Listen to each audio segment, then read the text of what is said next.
Hello, this is Craig Mitchell, your personal mortgage consultant for life. And this video that you're going to watch today is an excerpt from one of my first-time homebuyer seminars.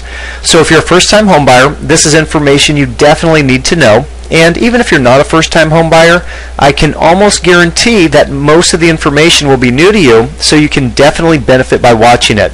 If you do have any questions or comments after watching the video, please email me or call me, and my contact information will be provided at the end of the video. So today we're going to talk about what paperwork and documents you're going to need to get approved for a home loan. Things have changed a lot since the whole housing crisis that started in 2006. It used to be that the banks would let you buy a home without providing very much documentation at all. In the good old days prior to 2006, you could just tell the banks how much money you made at your job and they would take your word for it and never even ask you to see your check stubs or W-2s or anything. If you didn't have a job, well, you could even lie to the banks and tell them that you're self-employed with your own landscaping business or daycare business and tell them how much money you made, and again, they would take your word for it without documenting anything. It's really mind-boggling when you realize that the banks were letting unemployed people with no income and bad credit buy $500,000 houses with no money down. It blows my mind. As you can imagine, things are a little different now. So now when you want to buy a home, here's what you're going to need to provide to your lender. First, we have income documentation. If you're an employee, so you work for someone, they're going to want to see a recent check stub and your last 2 years W-2s. If you're self-employed, they want to see your last 2 years tax returns. And if you're self-employed, the underwriters go off your business net income, which is what you pay taxes on after your expenses.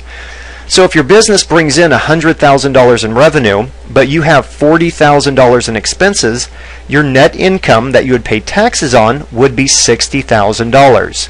So the income used to qualify for the loan would be $60,000. Next, you're going to need identity documentation, so a driver's license or government ID and a social security card. If you have trouble coming up with either of those documents, there are some alternatives, but those are the two most common. Third, you're going to need asset documentation, so bank statements, 401k statements. If you're getting a gift from your parents, you need a gift letter from your parents. If you're putting money down on a house, basically the bank wants to see the documentation that shows the money exists. So wherever your money is, that's the documentation you're going to need to provide. Fourth, we have miscellaneous documents. So if you have child support that you're receiving or paying, we're going to need child support court orders. If you're recently divorced, we're going to need to see your divorce papers. If you've been divorced more than a few years, we won't need to provide those. And if you receive Social Security income or VA benefits, we're going to need to see your Social Security or VA awards letters. Pretty much anything that has to do with any income or debts that you have, the bank wants to see documentation on.